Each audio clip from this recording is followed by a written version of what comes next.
So one of the first things I did is that I brewed some peppermint tea over here. Now peppermint has some really great properties in soothing your stomach. It helps with muscle spasms. It kind of soothes your stomach if you're feeling bloated. It helps with indigestion. So it kind of really helps things go along. I have about half a cup of water and 2 bags of peppermint tea. You could use actual peppermint leaves if you have them, but peppermint tea is really convenient. So that's very concentrated peppermint tea over there. And then I'm going to add about a cup of chicken stock to that too. And then heat it up again.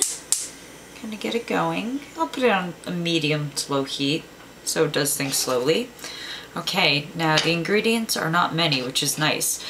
We have fennel, which is another excellent ingredient to have in your whole repertoire.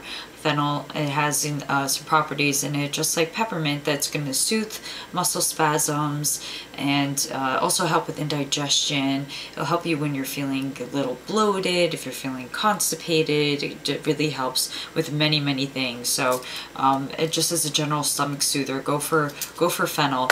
I'm going to actually chop off these top parts right here. These little wispy ends, you could reserve these and you could put them in at the very end. Just make sure to wash them thoroughly. They're great. They have a very, very mild licorice taste, just like the fennel bulb itself, and they're also just nice, you know, as a presentation wise. So I like to simply shave off the outside layer, the outside skin of fennel. If it's looking really funky, I mean, these are the ones that I found at the store were very nice and clean looking, but if it's really funky, like sometimes you'll have one big brown spot, and you can simply just take off the outer layer and there will be many layers. This is a small one, so there are not as many layers, but you can do that if you have ones that just aren't looking so pretty on the outside. Fennel, it tends to get abused a little bit, I think, and it'll brown easily, it'll bruise up easily.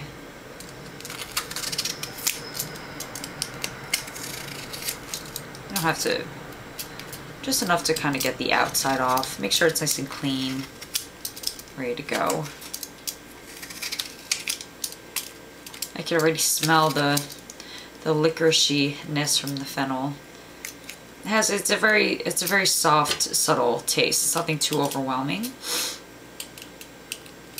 You could eat it raw, which is very nice if you shave it. Have a nice raw fennel salad. Okay, I'm just gonna kind of take off this funky end right there. Put that in. And we're gonna slice it, but we're gonna slice it nice and thin because this is gonna be pureed with the immersion blender. It's going to be cooked and then pureed, so the thinner you cut it, the better. You can even cut it in half, like that, to make it even smaller. And thinly slice it. Keeping your fingers nice and tucked in.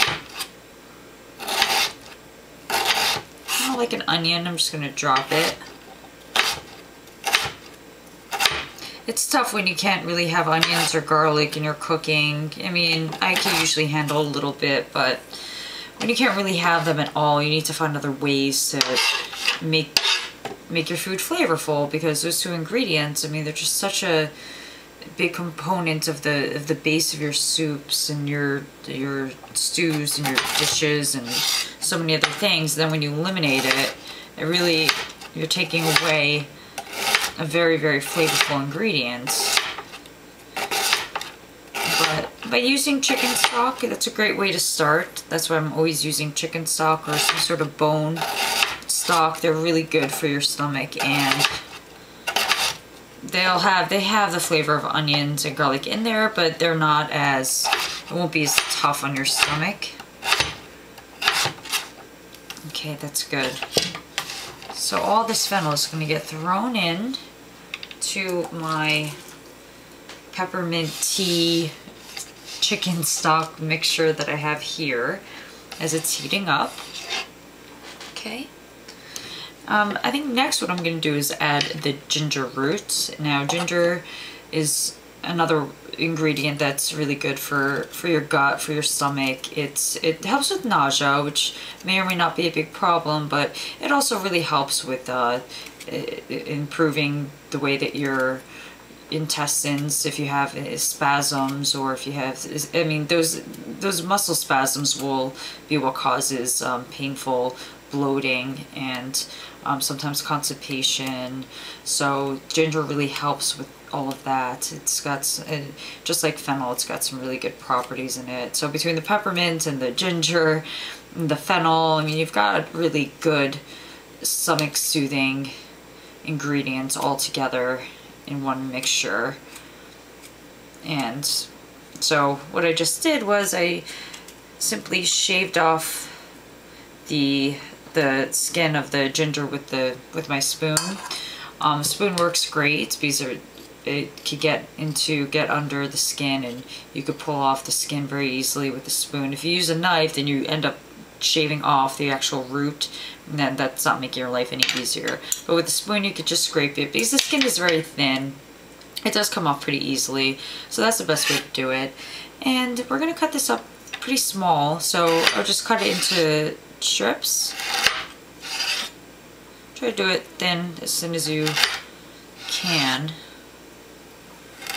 Since ginger is so fibrous, you want to cut it up small. It's always good to use grated. You can use grated ginger. If you want to grate it, you can. But since this is going to be blended, I don't really feel like I have to if I just want to cut it up. It's much easier than grating. I've seen people use a garlic press too. But that just sounds like it would be messy. Maybe not messy, but just a pain to clean. That's all I could think. So I could just simply cut this up into small pieces and get that. And the ginger will also add a very nice spiciness to it. So there you go. I have my flavor.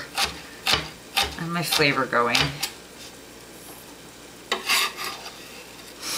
Okay.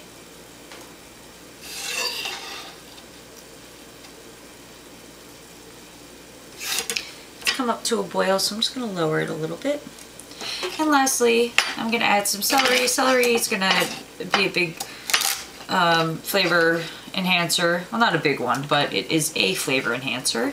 And it's also going to add a little extra fiber to it too, so why not? Cut that in half.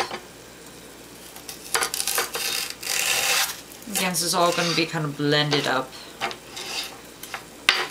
Just chop it.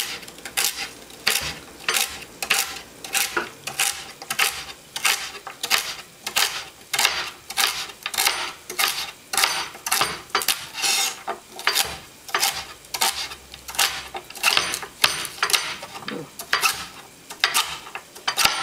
Tough celery. Throw that in. So once everything gets nice and soft, I'm going to blend it with my immersion blender. And oh, one thing I forgot to add is I had a little leftover thyme, so I'm going to throw that in too. Just whole, you don't have to pick off the stems. We're going to let it simmer along with all the other ingredients and then just pull it out, simply pull it out when it's done. So that should go probably for about, I don't know, maybe 5, 6, 7, 8 minutes. Just keep on checking it until especially the fennel and the ginger are nice and soft. And don't forget to season as you go. Add a little bit of salt, depending on the sodium content of your chicken stock, of course. So I blended the soup up in my immersion blender to get it kind of like a consistency similar to this. And then I also took before I blended in the immersion blender, I took the thyme out, which is right here. And I even took off some of the stems just by running my fingers down them and threw the leaves in. Because, you know, why not? There's still a little extra flavor in there. But you don't have to take the time to do all of them. Okay, and then here I have some parsley, which I chopped, or I'm sorry, I washed very thoroughly by immersing it in a bowl with some lukewarm warm water and some vinegar. You can use white vinegar. It's good to wash it with the type of acid because you have to think it's in the store and people are touching it and it has a lot of germs on it. So whenever you buy herbs, especially when they're just kind of loose out like that, you should always wash them with a little bit of vinegar. I say the same thing goes with most vegetables, even fruits. If you could submerge them in water with white vinegar, it helps get rid of the bacteria. Okay, so now we're going to chop up the parsley, just sort of do a rough chop. You could even leave them whole if you want. I decided that maybe I just want a little bit of a rough chop. Okay. Now I also added some black pepper to this. I tasted it and need a little bit more salt, so I added some more salt. But the flavor's pretty good. I'm happy with it. Okay. And now I'm actually going to turn the heat back up.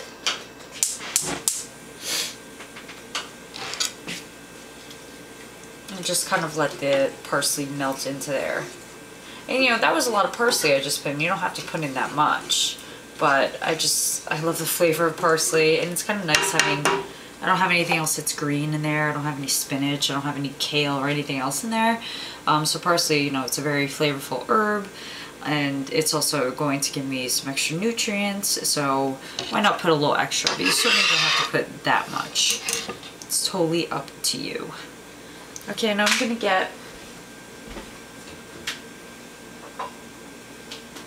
my bowl ready, and I also, from the other night, I had leftover roasted carrots and potatoes, which I'm going to add to this.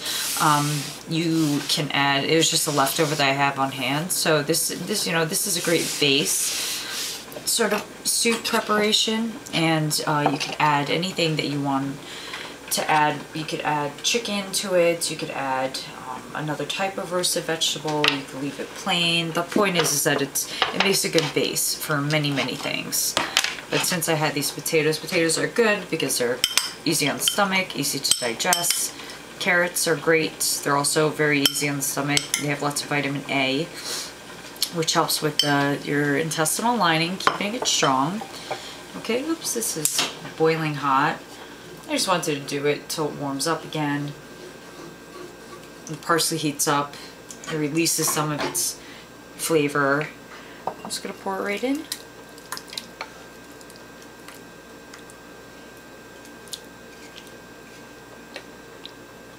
Stir it around a little bit. I'll use my spoon here.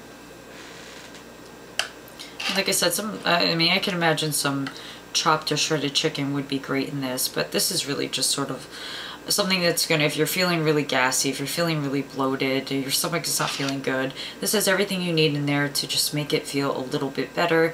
It's warm, it's comforting, and I hope it's something you enjoy.